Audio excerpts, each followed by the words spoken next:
Bien-aimés dans le Seigneur, Shalom.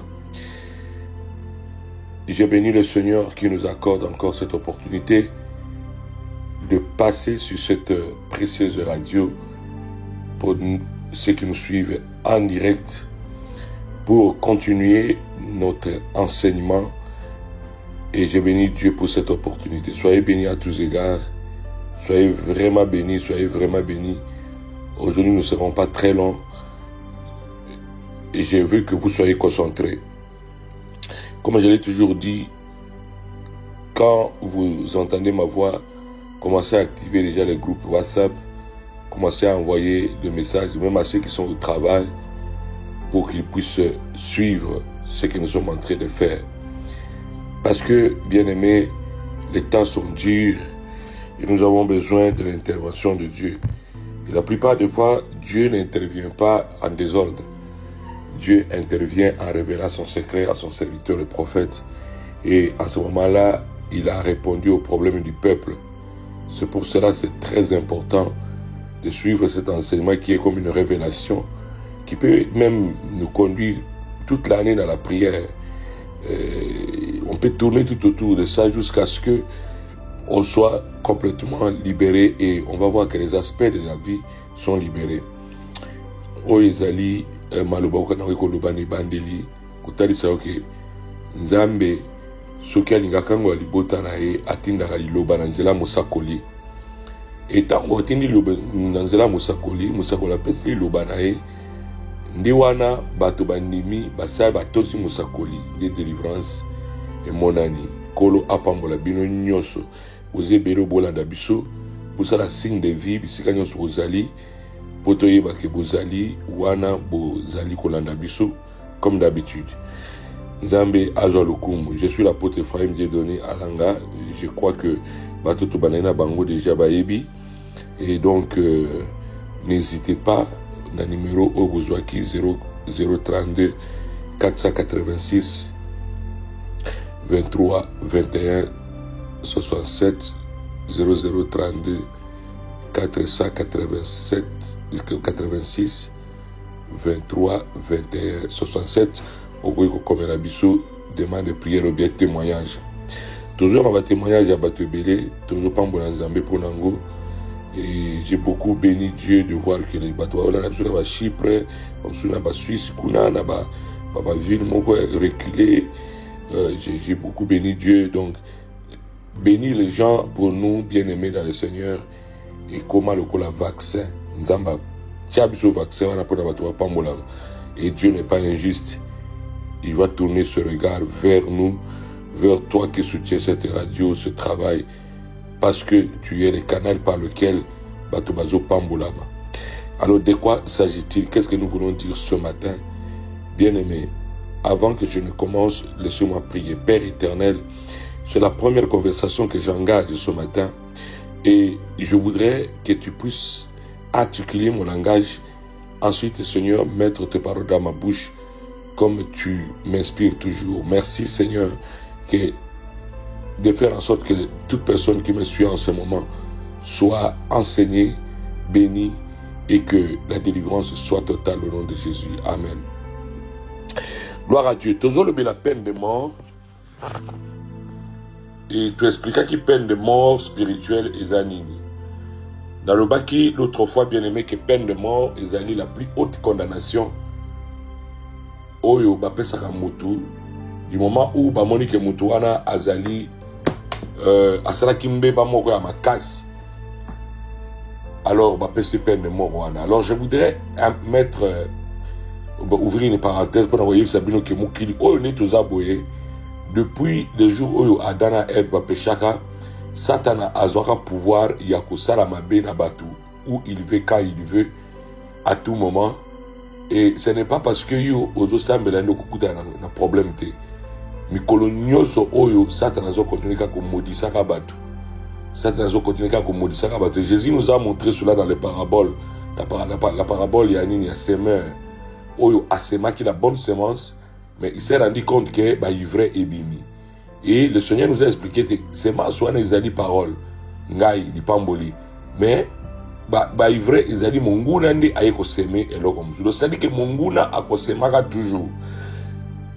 Soki moto ayebi so nayoka bato suba lobaka o ndenge nini vi na nga babonaka mpo na nga l'autre fois me namoni nani likambo yango ezokontinue lisusu papa alanga ya lokola nzambe yango azosala te. Non, okoki kozwa délivrance lelo mais même problème monguna achange yango forme abeti yo côté moto. Tant que nous vivrons sur la terre, c'est ça le combat quotidien.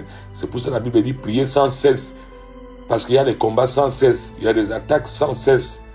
Yo tango omona que non esili na kangi maboko nde wana okozwa ba surprise désagréable ebele. Mais wana ezalo na yote parce que ozamwa na Nzambe obengama au vivre gloire na Nzambe. Alors tango nzamba pesa opportunité lokola oya kolananga landa nanu bien aimé dans le Seigneur. Lobby n'a pas sa dernier point pour ton bon de la nane. Donc à partir de mercredi tu bani ba prière à ma casse. Dans lobby quelque chose n'a répété ma cambo dans le baki de le premier jour n'a continué la prière to bon deli. N'a zumususu n'a répété les sous to bon deli. N'a zumususu to bon deli. Et c'est comme ça que nous allons faire. Surtout aussi cette semaine oyo ça va surtout si c'était de ko bande la mususu et na yebi que Nzambe ako sala biso grâce parce que rien ne sert yako sala makambo na lumbango et puis les gens ne sont pas délivrés. Moi je travaille pas comme ça. Gloire à Dieu. Je vais prendre un mois autour d'un seul sujet. Vous souvenez-vous quand j'ai parlé de la sorcellerie là-bas na Zouaka 2 mois et 3e mois d'être aussi ça qui vous voyez combien bateau vous souvenez combien bateau Pambola Maki quand j'avais paru sur la 2e maison dans le monde du ténèbre to Zouaki au moins 3 mois et tout le monde a eu comment bateau et belé Pambola Maki. Alors nous bénissons le Seigneur. Alors aujourd'hui bien aimé dans le Bila deuxième signe, deuxième condamnation au peine de mort et la c'est-à-dire que tant que vous avez la peine de mort symptôme au comment la conséquence au vivre des agona zopesa condamnation to bengi la perte de ses possessions la perte de son héritage sur terre lingolo banini lingolo ba ke libula na yo héritage na se amabele awa na se amoy awa o perdre yango tango ba condamné à mort. Bien aimé, osa sous na côté na mukilo non. Oba memi na prison yo komo zelaka liwa. Mais osa na mboka ngo, moza na kati ya prison. Oza la liwa. Osa sous na droit ko la nda ko na hote, osa droit kotamba na mutuka na hote, osa droit ya ko jouer na mwasi na hote, osa sous na droit ya ko sepela na vie. Donc ici, tout le monde a bien aimé la perte, tout le monde va perdre, ko perdre. Ils ont battu même à n'importe où une nationalité, mais on a dit qu'on ne peut pas perdre la nationalité. Azwaka mukanda, babotole mukanda wana. Uzomona. Et abalaka me liba le kufa. Et abotaka me bana basila. Uzomona. Pe ya vandi moko. Donc, uzomona moi si au tangi na livre à Luc, Bible zolo bake abalaka. Et finalement, après qu'il m'a sur tous les 7 hommes, c'est ça bien aimé dans le Seigneur. Quand tu es sous la condamnation, sous la puissance de la peine de mort spirituelle, tu vas essayer, mais tu ne pourras pas y arriver parce que tu n'as plus de possession. Vous avez le droit, mon côté dans mon kili, vous avez le droit de soutien dans mon kili. Parce que spirituellement, vous allez rendre à côté. Pourquoi? Parce que spirituellement, vous êtes condamné à robota. Pourquoi? Parce que spirituellement, vous avez la possession. Héritage, vous avez ayoté. Vous avez voyagé, vous avez ta famille depuis 33 ans.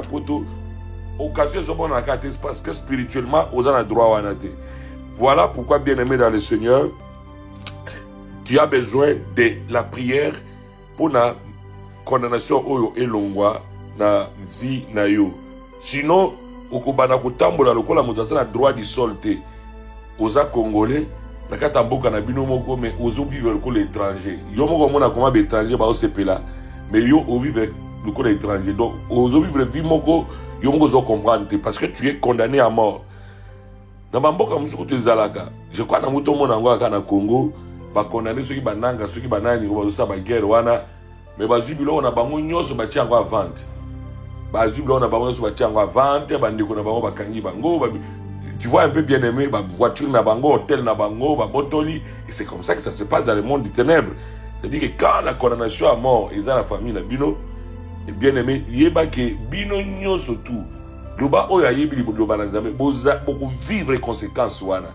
Ozomona. Ceux qui vont balagater, beaucoup balagater bino nyo, ceux qui vont boutagater, babote c'est difficile. Ceux qui vont bana bazaka ben poli, kaka bongo. Donc possession exacte. Je vais lire quelque chose pour te comprendre. Genèse chapitre 4, verset 10. Quand la condamnation à Liboso, Nzambe apesi bana ya Adana Ève, moi Adana Ève, ou bengi Caïn. Nous allons comprendre de cela, bien aimé. Tout ce que je suis en train de dire, je ne le dis pas de moi-même. Pour confusion et zaraté. Tout ça dans le livre Genèse chapitre 4, verset 10. Et Dieu dit, qu'as-tu fait? La voix du sang de ton frère crie de la terre jusqu'à moi. Maintenant, tu seras maudit de la terre. Tu seras maudit de cette terre qui a ouvert sa bouche pour recevoir de ta main le sang de ton frère. Quand tu cultiveras le sol, yoka condamnation, le sol ne te donnera plus sa richesse. Wow. Tu seras vagabond et errant sur la terre.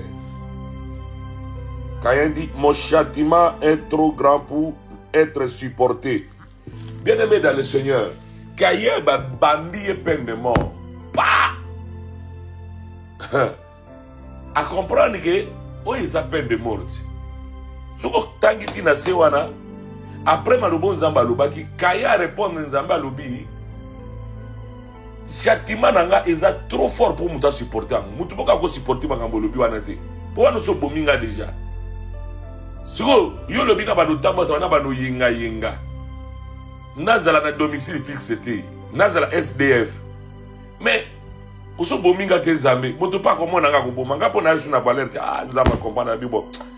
Bato ngona na lobaki kaka ba na yebisaki bango batonisa mokili na kondima kufaka bongo te nzambe azwi sikoyo physiquement signe atie likolo ya Caïn ke Caïn kufa te. Omoni bien aimé, nzambe alobaki maloba olobaki mabele kobotela so eloko te, mais Caïn comprendre que eza peine de mort, même mort physique. Bible ba explique kango selon les totangelaka te. Bible est un livre prophétique, c'est-à-dire derrière maloba et bombani message. Bible est un ombre, il faut ombre wane lungo pour comprendre le nizawana.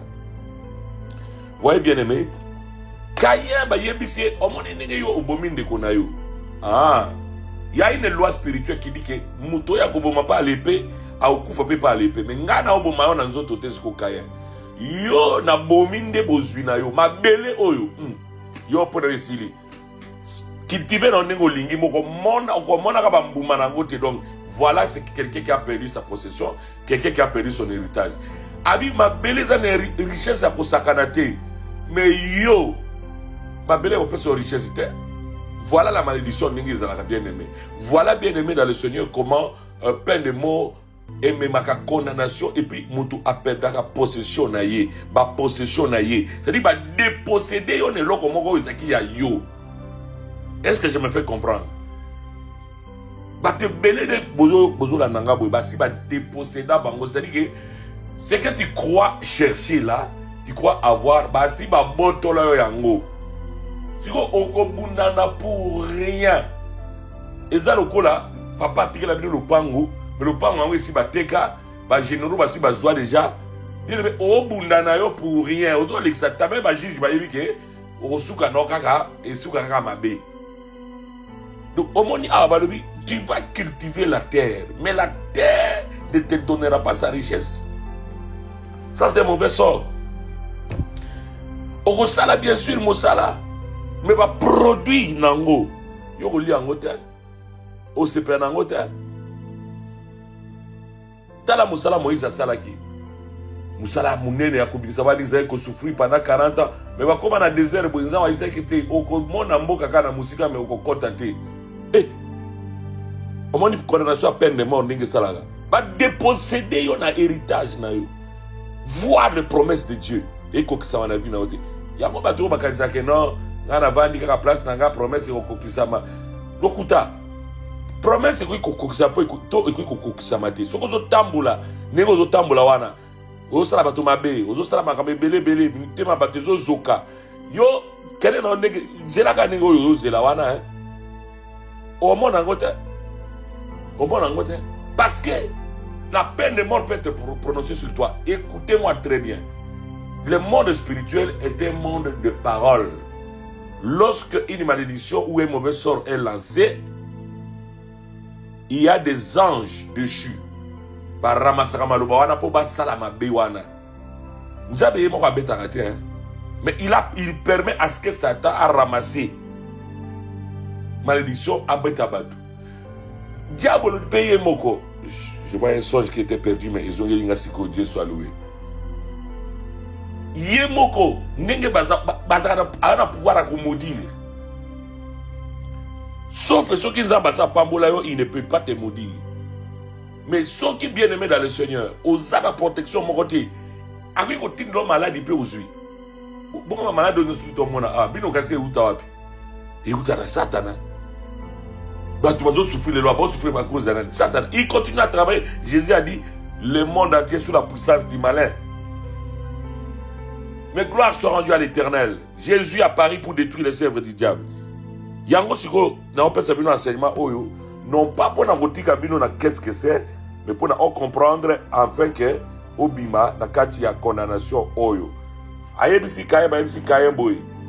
Omoni, il y aura un ange. Un esprit qui va veiller pour être le temps où vous cultivez ma belé. Ma belé, et si vous avez dit que c'est ma samala, vous avez dit ma banga, au commona et l'obote. Et richesse est kobimate. Bozu est kobimate. Ainsi, tout ça, la belé, au lelo, va déposséder bango. Aza na France, mais aza le kola moutazo vivre na Boende. Aza na Italie, mais aza le kola moutazo vivre. Soki na mboka nini na côté où il y a Songololo. Donc, il est en train de mener une vie, même Mouta Songololo, à l'équipe. Pourquoi? Parce que il a été dépossédé de ce territoire-là. Il n'a plus le droit du sol, il n'a plus le droit des richesses, il n'a plus aucune possession dans Mbokawara. Possession, ils ont le coup héritage, où ils ont lié na appel na yo. Amen. Donc, il y a Abdias, chapitre 1, ils ont chapitre 4, Moko. Le verset 17, dans ce pérangomi en anglais. Abdias 1, 17. Il est très important, bien aimé. On comprend le Makambo Oyo. On peut être dépossédé. Mais il faut y la possession. Il y a un autre temps dans Abdias, qu'est-ce que la Bible est là-bas? Bible le Bible. Sur la montagne de Sion, il y aura la délivrance, elle sera sainte. Et mon peuple reprendra ses possessions.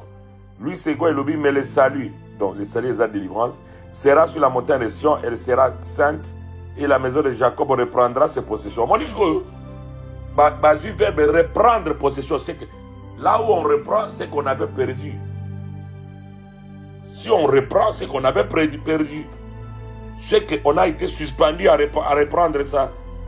Il y a que jouir nango. Mais j'aime beaucoup la version anglaise.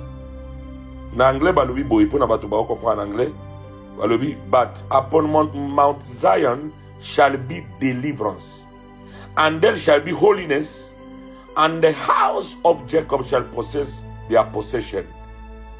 En anglais, ils ont tellement kitoko. En anglais, balobi kasi. Nango ba ya Siona. Et là, il délivrance. Et là, il faut synthétiser ça. Et wana Jacob va reprendre aux Unabango. Ne wana mwana Nzambe à reprendre aux Unaye. Au moins, bien aimé dans le Seigneur.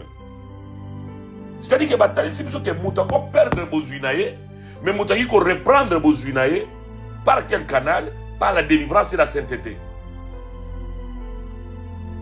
Yango peut-être que tu n'as pas, mais il faut soit délivrance. Il faut délivrance, il faut sainteté. Il faut délivrance, il faut sainteté. D'abord, délivrance, bien-aimé, c'est le fait d'être réellement libre. C'est-à-dire que le fait qu'une autorité spirituelle qui a un pouvoir, une onction, un mandat supérieur, assemble la colonne yo, aloba maluba li colonne yo, et maluba wana et sala musala katina yo. Si c'est un esprit, il va menacer l'esprit et l'esprit ne va plus vous tourmenter. C'est ça la délivrance. Vous voyez, bien aimé. Maintenant, il faut qu'on soit réellement libre. C'est-à-dire que puissance wana moye zongelo lisusu ezate nesika batebele bakoma raté. L'esprit peut partir, mais porte fungwami etikali polele, fenêtre etikali polele, esprit ya kozonga ninge Jésus alobaki aokuta kaka porte za polele à côté lisusu. Voilà pourquoi tout est appelé sainteté. Voilà pourquoi tout est appelé sacrifice. Babiloko isala geno mutu ayeba na kozala protéger esprit ezonga lisusu. Donc motori qu'on reprend de possession, c'est la bonne nouvelle, bien aimé. Même si on va déposséder, on a biloko nyonso tout. Même si on va déposséder un héritage. Si on va loba que non, yo ne gozawana bota na yo, obota, obala obota, c'est pas un problème. Ozana mobali mais bana, obaroleli ça qu'on vit mobimba. Bien aimé, ça c'est un mauvais sort. On perdra possession parce que la Bible dit les enfants sont une bénédiction. Eux et pas dans Zambé. Si yo siko héritage na yo bana baza héritage na yo il pas moli ko te pas na Nzambe mais bana ngota msusu basila bana ngota msusu baza ba malade bana ngota msusu ba perdre ba trace na ba yebi so na osalate bien aimé dans le Seigneur. Laisse-moi te dire que ezali ko la héritage na onde on perd mais par la puissance de Dieu tu peux récupérer cela. Dieu va étendre sa main sur tes enfants. Oui, il va le faire. Il va le faire. Nous croyons à ce Dieu bien aimé. Toujours ça la blague était toujours croire na Makasi. Donc, croire à ma casse bien aimé. On ne va pas inventer la roue. Il a commencé à agir dans le bas de Belé et nous savons qu'à quoi agir dans la vie, il y a Oyazola Nanga Sikoyo. Le Seigneur va faire en sorte que toi tu sois heureuse, toi tu sois heureux pour la deuxième fois. Sois béni, bien aimé, dans le Seigneur. Et c'est très important, mes chers frères et sœurs. Tu peux encore reprendre tes possessions. Tu peux encore reprendre tes possessions. Tu peux encore reprendre tes possessions. Dans le but, tu peux encore reprendre tes possessions. Okiko zongela ba possession na yo. Okiko zongela biloko na yo. Okiko zongela oeza libula na yo. Okiko zongela oeza bozui na yo. Okiko zongela oeza intelligence ya bana na yo. Okiko zongela nyonso ko reprendre yango. J'ai pris le Seigneur ici quand vous allez te même ceux qui mbongo no bakunda ngo na libulu batia ngo na fulu et puis là qui mukeba ya kozwa ngo na bato ba ba poubelle. Oh thank you Holy Spirit. Et kende bien aimé kende ko récupérer au nom de Jésus. Reçois yango au nom de Jésus. Reprends tes possessions au nom de Jésus. Au reprendre yango. Oh my God. Atako baloba que yoko kili susuko vandana esengote, le Seigneur va te permettre de vivre cette joie avec que tu reprennes encore la vie à zéro et que tu puisses continuer et que tu puisses bénir le nom du Seigneur. Jésus est Seigneur. Alléluia. Merci Seigneur Jésus pour na oyo sala parce que tu es le Dieu tout-puissant. Ah. Ezala batu pena bazwa bozuna bango bakundango. On dit bateau balotaka deux fois, moto akufa tout le temps. Yeba ke moto na akufa akenda na biloko na ebele. Bakunda na biloko na yo. Yango no lotaka tout le temps. Peine de mort, ils ont pesé les colonnes akenda na biloko no. Il faut que tu récupères ça. Et c'est pas la prière qu'on récupère. Même ba chimiste babi rien ne se perd. Rien ne se perd, tout se transforme. Babi nyo surtout et se transforme en ango. Donc Atakutu baloba oba melango na nyoka bien aimé ezali. Et qu'on s'est transformé dans le lenge mususu, yango ekobima le lenge kinde kite mais tango lobi na zo récupérer na reprendre et qu'on s'est transformé et comme libala et comme mbongo et comme musala et comme kinya et comme récita bana classe. J'ai prié pour une famille au bana ba réussir kate. Mais on a vu bien aimé tango délivrance yaki bana ba comme ko réussir peut bana ba jouer diplôme. Moi, je me souviens d'une famille aussi, au moins, tout le temps malade, ceux qui ont mis quoi, ceux qui ont on a prié, maman a la vision qui n'est pas papa là, qui nous semble la bonne. Maman a ceux qui nous offrent, je me souviens, je crois que c'était 200 €. J'ai prié pour elle. Ça fait 4 ans, Mais moi, dans la classe, moi, c'est-à-dire que Dieu, il est fidèle, quoi. Dieu, il fait des miracles, mes chers frères et sœurs. Alors, c'est un miracle. Il continue à le faire. Ce n'est pas Macambro que notre autres. Non, non, non, non. Ton fondant côté. Alors, maintenant que tu as compris cela, tu peux prier pour nous le j'ai beaucoup de choses. Au moins, biloko za ba pesa yango no lota na bandoto. Bandoto so lota kawana. Nous avons encore vanité. Ils ont encore vanité. Maman, moi, maman, je la joue sans loko moko lubi. Oyebi ke nga va yo draginga na lota ka ke to bali na yo. Je vous ai expliqué qu'on a moninga nanga aloba nanga keno. Ils ont marié de nuit. Ils ont mariage à Boutou, Bukango, Baby Sango. Mais tant on a une Baby Sango. Bouté ma betanga et puis na baby sate anamona une année après oyo dragenga to bali au moins mususu ezalaka nzamba la kisio kitala oyo wana ezali pamboli na yo tala wana kuna ezaboy tala boy uzomona batuna président moko africain babi okoma na pouvoir ndenge na bi non j'étais en train de rêver que na koma président na ibsa mama nanga mama osala bilanga azo seka bi mwana bilanga ndo ko sala campagne comme président habito banako seka mais voilà na comme président donc ba oyo lutaka na ndoto wana bien aimé ko zwaka ngwa la légèreté oyo lutaka pona bana na ko zwaka la légèreté eza héritage na nzambe a olakisa et les demi aussi il le sait à combattre pour l'héritage wana kende c'est comme ça que tango batu bana Jacob ayokaki ndoto ya explication ya ndoto ya Joseph balinga baboma et peine de mort balamoko pa pona akoka ko hérité te mais nzambe oyo aza vrai amemaka eti na niveau ko hérita bien aimé oko hérité ba possession na yo atako bitumba oko hérité ba possession na yo loba amen bien zongi selanga amen bien aimé oko hérité ba possession na yo nzambe alléluia gloire au Seigneur. Toké bien aimé dans le Seigneur na point mususu rapidement. Troisième condamnation bien aimé. Ezali o tobengi la condamnation à l'humiliation à vie. C'est-à-dire condamnation à humiliation à vie. Vie non mobimba ezali ekozala vie à humiliation elingolo banini. Okozalaka mutu oyo banaka koyoka makamesale makaka il faut ka koyoka soni. Et là quoi balongolio bilamba batikyo bolumbu. Excusez-moi le terme. Donc oser sous la capacité à kotombola mutu, c'est-à-dire ata bato bosala baloba na kati ya famille mais maloba na yo moko sentir que ata na lobi yo kosimba te. Cependant ozala makamba ko loba, ozala pe na droit ya kopesa liloba. Vie et même lioba injustice moko boye yo moko zo comprendre, c'est-à-dire condamnation à l'humiliation à vie ezali une vie ya oppression pe ya ba souci. Okoba nous vivre na ba souci matin midi soir. Ozaka na ba souci. Tu es là en train de vivre vie à oppression et vie à ba souci. Eza vie en zambete. Je reconnais que nous tous nous sommes attaqués. Il y a des moments aussi qui te soucient de quelque chose, mais le balanza maman et le bina ne vous souciez de rien, ne vous inquiétez de rien. Et puis qui m'écoute.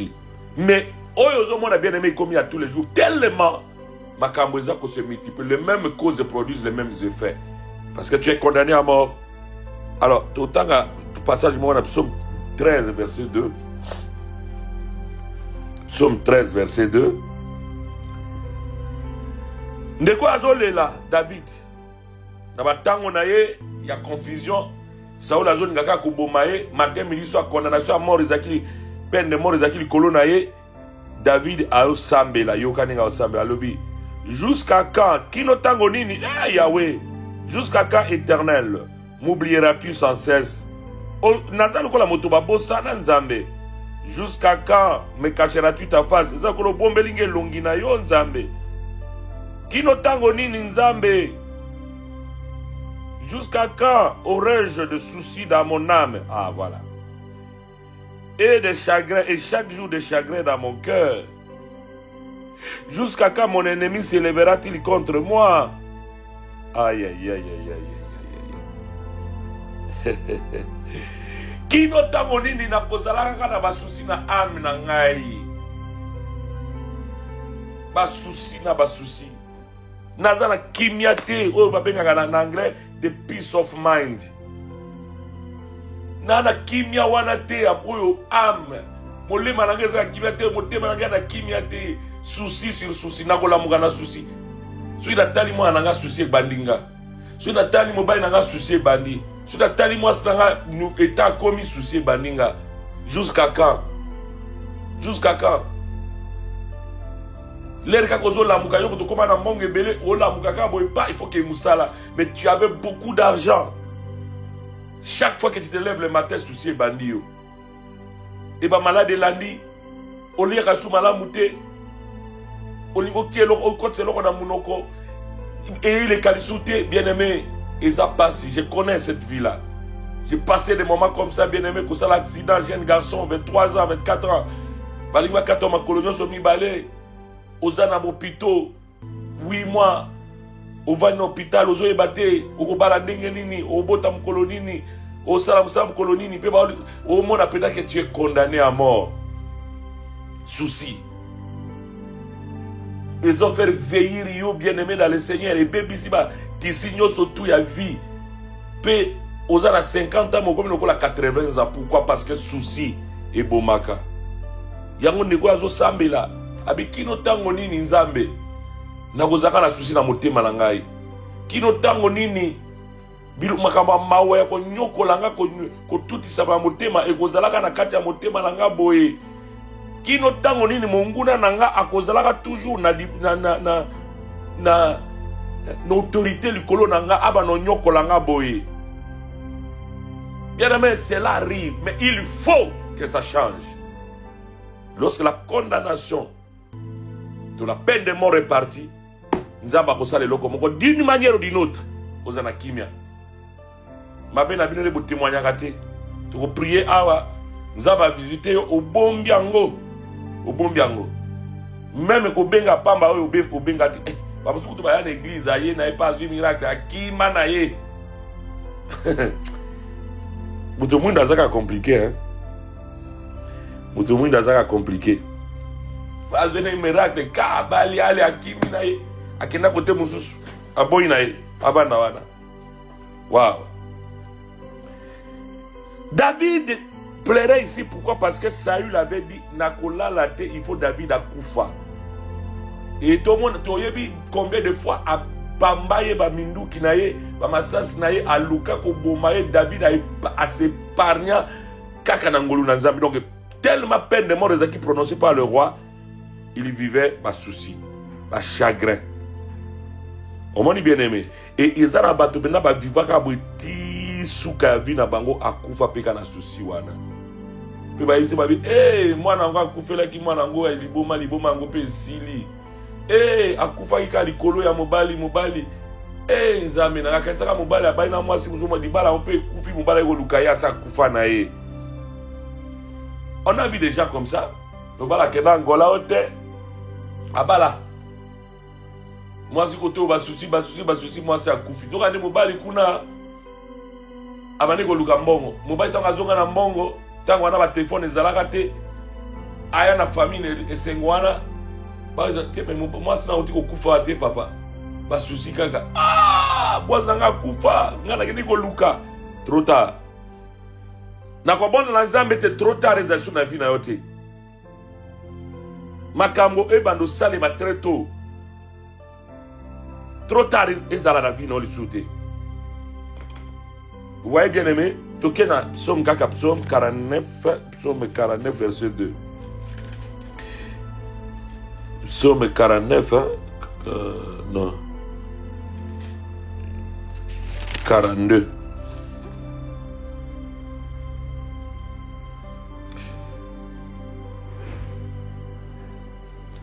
Psaume 42.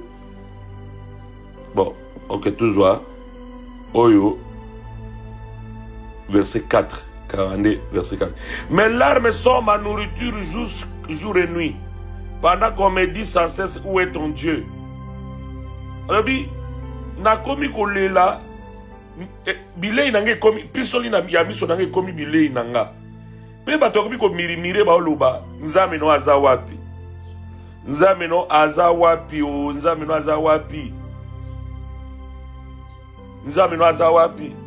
Bien-aimé dans le Seigneur, quand tu es condamné à l'humiliation à vie et qu'on va nakosala kaka ba conséquence zaka kolela, kolela, na kolela, na kolela, na kolela.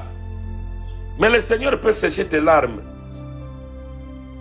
C'est la délivrance.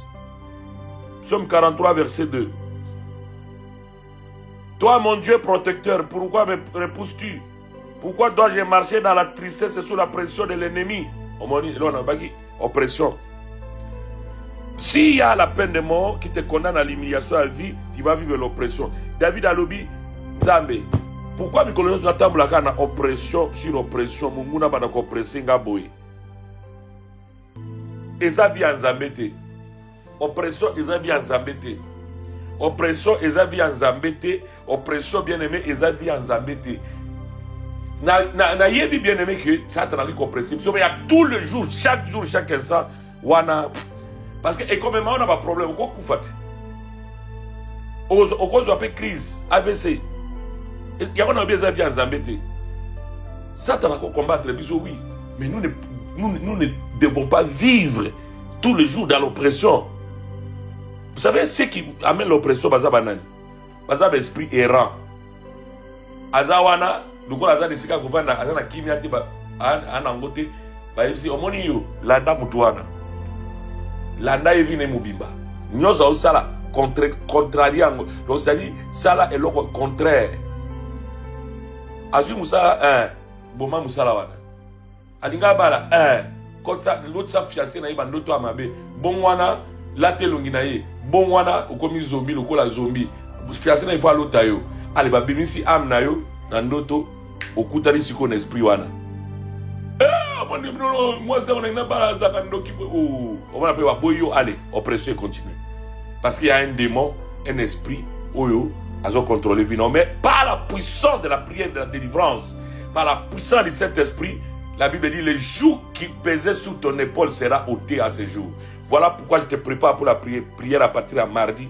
À partir de mardi, Oyo, vous allez connecter parce que je sens que le moment de libérer quelque chose. Et pousse à nager. Je sens en esprit que le Seigneur est favorable. Gloire au Seigneur. Merci Seigneur parce que nous récupérons nos possessions. Merci Seigneur parce que l'oppression doit cesser et l'oppression a cessé. Merci Seigneur parce que quel que soit ici, même par nos erreurs personnelles, le Seigneur est vivant. Le Seigneur est vivant. Alléluia. Quatrième, là où je m'arrête maintenant, quatrième condamnation, ils condamnation à la vie de la précarité ou aux aumônes.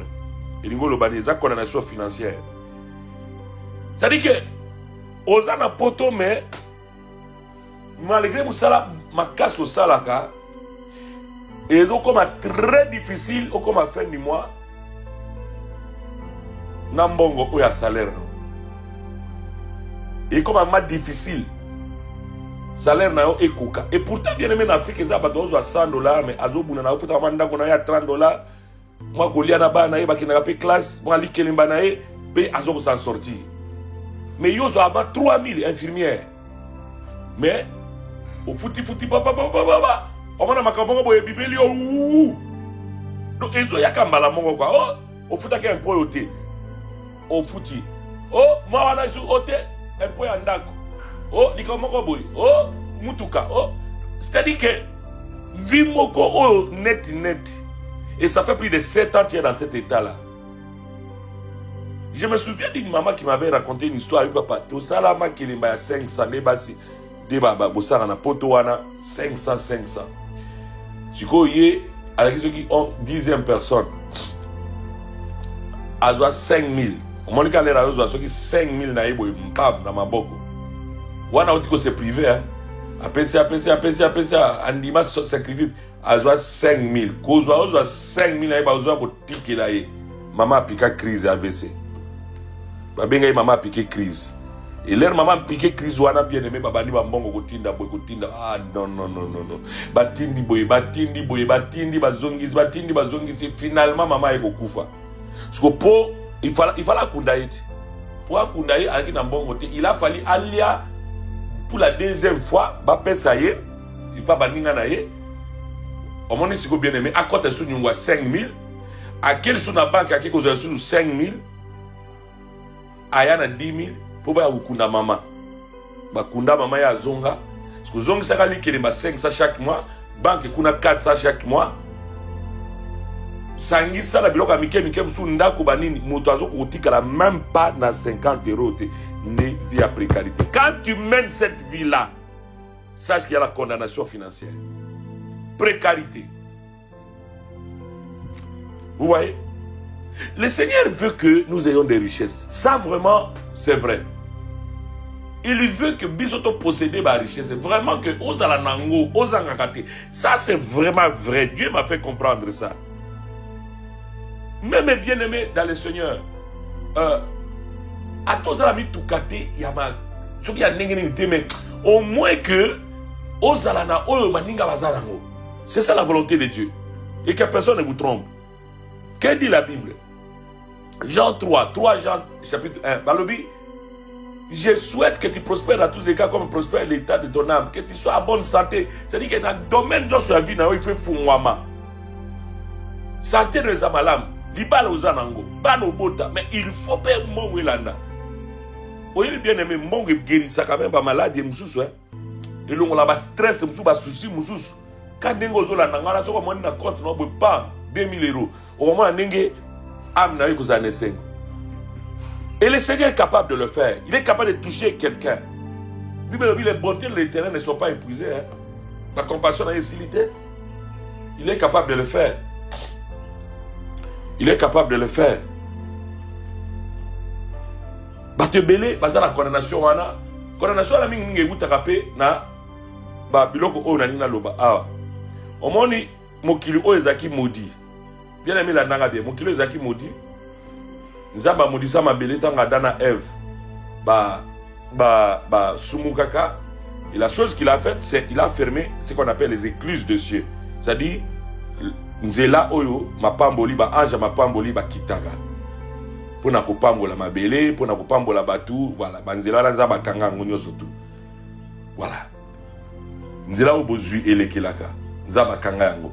Et ainsi bien aimé, mutu a comme la difficulté yako atteindre objectif na nzambe même ce qu'a sambelaka. Alors le Seigneur a vu ça, il a vu que les gens murmuraient et il a dit bon, j'avais maudit mais voici la clé. Donc on a mabelé Zaki maudit, n'a pas sibino loi ni nanga 1/10. Na auto ko banozwa zong selanga 1/10, pesa ngona basali nanga, na musala nge po musala nge ke liboso. Kolia ezanga papa langa zanga kolia te. Neto za bwetwa na kura na kishasa te nazo pupula kaka. Comment alors ko sala effort te po nazo toka na tongo na toka mo ikura ezate. Alors, so yo pesa te. Bisoto kolia ndingi nzabe pa zo mona moya pambola ezate. Alors yangwana aloba badim. Ba offrande et puis ba sacrifice biloko wana bien aimé et ça la ke et arrêter oyo nyoso ezali penement financière na vie na yo nzambe soka fungoli crise de cieux soka fungoli yango na okangango obano mona keno ozwa ezala batu oyo libala ndezali église na ye libala kaka oyo église de cieux na ye yango wana soki fungwami vie na ebongi ezala ba mususu oyo moi na kobota nde aza église na ye mama ya Mbappé tala Mbappé ou bien naloba Jamal abetaka na Barcelone wana bazali na bango pauvre moko boye na Barcelone wana mwana okende classe makolo football ya mwana bakomi ba millionnaire église na ye yango wana ozomona nzambe akosaki mwana apambolama na age wana aza 18 ans aza na 22 ans apambolami makasi abai na moto ya mbongo ye moko azwi mbongo ebele na diplôme na ye. Donc, c'est-à-dire que l'église, l'église aux ala, dans le domaine moko boy, domaine moko boy à vie. Mais ils ont été parce que aux fidèles n'a pas principe, il y a richesse. Principe la richesse, ils ont mis ça, ils ont dîme, offrande, n'a pas sacrifice. Ainsi bien aimé dans le Seigneur, Muto ça la vie va sacrifice aza muto ko le latin nzamba ko sacrifier pour na ba ko sacrifier pour na tout ça. Alors malédiction ezali quand tu vis des aumônes, ça dit que comme muto moko boye, il faut pas kabela pour vivre. Pour foutre ndako, il faut pas kabela yo. Il faut pas kabela, il faut pas kabela. Non non non, il faut sortir de cette vie là. Ezala batu ne na lo ba na France, ezala batu bazo vivre ka na banque, bien le resto du cœur. Yo anoza molongo, osabela moza molongo toujours resto du cœur, c'est pas ta vie hein. Tu dois sortir de cette vie là. C'est pas ta vie. Moi je dis c'est pas ta vie bien-aimé. Nengola nanga bonabi na kondanango. Oh na ba banque moko na Hollande, je voyais ça hein. OK kozwa biloko kuna, biloko moko tamso perima nango ba boîte natikala ko mener vie wana te. Je me souviens on nous a proposé ça, j'ai dit à ma femme jamais de la vie. Na okota na nzela wana te. Parce que les Japonais battent, pauvre. Et moi, je ne suis pas pauvre. Bien aimé, tu dois refuser la pauvreté. Parce que ici, c'est ici qu'on voit la puissance de l'esprit de pauvreté. Tu as une condamnation à mort, parce que tu es condamné à mort, tu n'as plus droit à l'argent. Même si vous avez un bon en banque, vous allez à la prison. Hein? Vous allez à la prison. Vous avez un bon dans la banque. Non. Vous allez à vungere, kuna ma nourriture, kuna ba opes dabino na ninoyo. Na prison. Si vous avez un pâte, au lait pâte, attends, il y a poussé à soso. Vie, comment déterminer vie na yo? Non, non, non, bien aimé. Tes finances doivent prospérer. Il faut aux musala bien. Exactement que les lois musala lobby, babenganio, moi dans mon bombaki et fili, kuna les sous babenganio, non c'est pas la vie de Dieu. Les abos moyens zambete. Les abos moyens zambete. Est-ce que dans le béni mutumo, les abos moyens zambete. Tant aux oboya bien aimé. C'est pas la vie de Dieu. Moi je refuse. Et Dieu le sait que la pauvreté n'a plus sa part dans ma vie. Non. Non, non, non, non, non, non, non, non. Non, non, non, je refuse. Tika banze mwana boye mbakara umela zakeko umela ngana yebi okobwa kangate zela kaka umela tina ndenge ba mandefu ekubima yona na mbanga mwasi me batefa pembe bimio. Et bien, c'est pas la vie que Dieu a préparée pour toi. Mais là où il y a la condamnation à mort, bien aimé, et l'Okoana Ezali. Mais Zambé Apambola, parce que tu as suivi cette prédication, l'argent est pour toi, le bonheur sera pour toi, et le Seigneur te fera grâce. Kolo Apambola, bien aimé, Yo Olo Laninga, je crois que tant on a vu et Koki. Je vous donne rendez-vous lobby, parce qu'on va commencer avec des prières. Lobby, je vais vous dire comment nous allons procéder. Je vais parler un peu, je vais vous dire comment nous allons procéder et nous allons commencer peut-être après la première prière. Mais je veux vraiment que d'après ça, nos programmes, la journée à lobby, comme ça, tu as ta prière il y a 3 jours. C'est la première fois, nous sommes la radio, bien aimé dans le Seigneur. Je sais que Dieu va bénir beaucoup de gens. Tika nzambe nanga apambola bino, nzambe nanga asala bino bolamu, au nom puissant de Jésus, j'ai dit Amen, Amen, Amen. Wana bye bye.